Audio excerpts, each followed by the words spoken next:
दोस्तों, अगर छत के ऊपर वाटरप्रूफिंग हुआ है और वाटरप्रूफिंग किसी कारणवश खराब हो गया है या पुराना पड़ गया है जिससे ख़राब हो गया है या काम ठीक से नहीं हुआ तो ख़राब हो गया, या कई बार क्या होता है कि छत के ऊपर ज़्यादा दिन तक बराबर पानी लगा रहता है तो भी ख़राब हो जाता है। उस हिसाब से ट्रीटमेंट नहीं हुआ होता है जिस हिसाब से होना चाहिए। तो अगर ऐसी समस्या आ रही है, छत के ऊपर वाटरप्रूफिंग फेल हो गया, ख़राब हो गया, पुराना पड़ गया, निकल रहा है पपड़ी बन के जैसा कि वीडियो में दिखा रहा हूँ, अगर ऐसी समस्या आ रही है तो फिर कैसे क्या करें कि ये खराबी ना आए। दोस्तों, चैनल पर पहली बार आए हुए हैं तो चैनल को सब्सक्राइब कर दें। कंपनी का काम जो है बहुत ज़्यादा हुआ है, बहुत सारे साइटें मैंने क्लियर किया है। फ्लेमिंगो वाटरप्रूफिंग सर्विस के जो है काम है, ये वाटरप्रूफिंग कंपनी है। तो यहाँ पे देखिए पूरा ये पपड़ी बन के निकल गया है। उसके बाद जो है इसके ऊपर नया काम किया जा रहा है दोस्तों। तो नया काम जब भी करें कैसे करना है, तो पूरे छत की क्लीनिंग करना है। क्लीनिंग करने के बाद प्राइमर देना है। कई बार पपड़ी निकलने का एक वजह यह भी होता है कि प्राइमर दे के काम नहीं किया गया होता है। तो कोई भी काम करे तो क्लीनिंग करे, क्लीनिंग के बाद पॉलीमर का प्राइमर ज़रूर दे दें। यहाँ पे ब्रिक वाली छत है, तो ब्रिक वाली छत के ऊपर प्राइमर दिया गया और इसको छोड़ देना है सूखने के लिए। जब बिल्कुल ठीक तरीके से ड्राई हो जाए तो ही इसके ऊपर नेक्स्ट ट्रीटमेंट करना है। कई बार क्या होता है कि इतना भी ड्राई नहीं होना चाहिए जितना कि ये जो है ड्राई होके पूरा ख़त्म हो जाए, ऐसा भी नहीं। एक स्टेज होता है, किस स्टेज पे इसके ऊपर पेस्टिक का काम किया जाएगा। तो ठीक जो है इसका स्टेज मैं आपको बता दूँ कि जब ये ड्राई होगा, हल्का-हल्का सा रह जाएगा, कहीं-कहीं दिखेगा और कहीं-कहीं सूख जाएगा, तो वो परफेक्ट टाइम होता है। ऐसा भी इतना भी नहीं वेट करना है कि ये पूरा जो है ड्राई हो जाए, नहीं। बीच का एक स्टेज होता है, आधा सूखा हुआ, आधा गीला हुआ, उसी को ड्राई माना जाता है। उसके ऊपर फिर सीमेंट पॉलीमर को मिक्स करके पेस्टिंग किया जाएगा। पेस्टिंग 2 से 3 कोटिंग में किया जाता है और उसको फिर छोड़ देना होता है ड्राई करने के लिए। वीडियो के लास्ट तक आप बने रहेंगे तो आपको यहाँ पे समझ में आ जाएगा कि कैसे काम किया जा रहा है दोस्तों।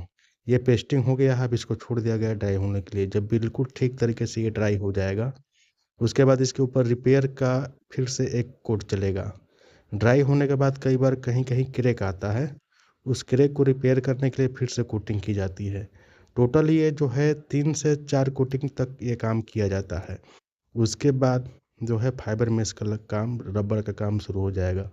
आपको एक और चीज़ मैं याद दिला दूँ कि जो कंपनी की वाटरप्रूफिंग सर्विस है, पूरी दिल्ली एनसीआर इंडिया के मेजर स्टेट में अवेलेबल है। दिल्ली, एनसीआर, हरियाणा, पंजाब, राजस्थान, गुजरात, मध्य प्रदेश, उत्तर प्रदेश, हिमाचल, जम्मू कश्मीर, पूरे नॉर्थ इंडिया में है। चैनल पे मोबाइल नंबर दिया हूँ, उस पर कॉल करके अधिक जानकारी ले सकते हैं। कंपनी की वेबसाइट है, वहाँ विजिट करके कोटेशन का फॉर्म आएगा, उसको फिलअप करके अपना रेट भी पता कर सकते हैं और चाहें तो साइट विजिट का बुकिंग भी कर सकते हैं। कंपनी आपका जो है साइट विजिट कराएगी, उसके बाद अगर आप चाहें तो वहाँ से काम हो सकता है। जो पैसा विजिट में लगेगा वो अगर आप काम कराते हैं तो पैसा एडजस्ट हो जाएगा, नहीं तो जो है वो पैसा जो है कंपनी मैनेज कर लेगी। टोटल ये 7 लेयर की वाटर प्रूफिंग हो रही है दोस्तों। जब बिल्कुल ठीक तरीके से ड्राई हो जाएगा उसके बाद रबर का काम होगा। जो भी मटेरियल इसमें लगा हुआ है, फ्लेमिंगो वाटर प्रूफिंग सर्विस की मटेरियल है, पॉलीमर है, लिक्विड रबर है, फाइबर मेश है। सीमेंट जो इसमें इस्तेमाल करना है, ब्लैक वाला सीमेंट जो चिनाई में ईंट की चिनाई में काम आता है, वही सीमेंट इसमें लगेगा। वो कोई भी सीमेंट होगा वो चल जाएगा, वो कोई मैटर नहीं करता है दोस्तों। उसके बाद जो है ड्राई हो जाने के बाद इसके ऊपर फाइबर मेश का काम होगा। फाइबर मेश भी कई टाइप से लगता है, रबर से लगता है, पॉलीमर से लगता है। वो आपके बजट के ऊपर डिपेंड करता है। अगर बजट आपका अच्छा है तो रबर से लगेगा, नहीं अच्छा है तो पॉलीमर से लगेगा। उसमें भी कंडीशन होती है, छत की कंडीशन। अगर छत पर पानी रुक रहा है तो वो जो है पॉलीमर से लगेगा, नहीं रुक रहा है तो रबर से लगेगा। यहाँ पे जो है प्राइमर रबर का दे दिया गया है, स्लोपिंग अच्छा है छत का, पानी रुकने का कोई चांस नहीं है, तो इसके ऊपर रबर दिया जा रहा है।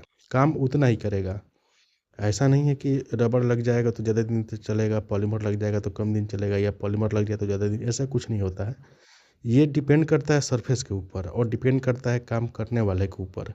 अगर दोनों चीज़ मैच कर गई अच्छा तो वाटर प्रूफिंग का लाइफ 15 से 20 साल है।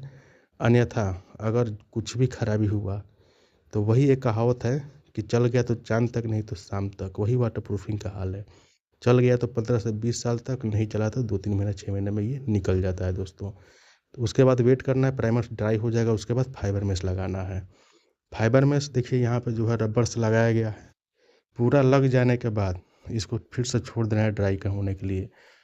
जब ये ड्राई होगा तो चौथे से 5वें कोटिंग में इसको करना है। बीच में हमेशा सैंडविच करना है। उसके बाद क्या करना है कि इसके ऊपर फिर फाइनल कोटिंग होगा। फाइनल कोटिंग भी 2-3 टाइप की होती है। जैसे एक हीट इंसुलेशन हो गया, एक स्लोप अच्छा नहीं है, पानी रुकता है तो उसके लिए अलग हो गया, टाइल्स लगाना है तो उसके लिए अलग हो गया, ओपन छोड़ना है तो उसके लिए अलग हो गया। तो यहाँ पर छत को ओपन छोड़ा गया है। अगर बाय द वे पानी कहीं कभार रुकेगा तो पॉलीमर सीमेंट को यहाँ पर कोटिंग कर दी गई है। इससे ये बेनिफिट होगा कि अगर पानी भी रुकेगा तो कोई दिक्कत ज़्यादा इशू नहीं आएगा। साथ में हीट इंसुलेशन भी दे दिया गया। हीट इंसुलेशन भी कई सारे केमिकल आते हैं। पॉलीमर में भी हीट इंसुलेशन है, रबड़ में भी हीट इंसुलेशन है। तो यहाँ पे पॉलीमर का हीट इंसुलेशन दिया गया है पूरे छत के ऊपर दोस्तों।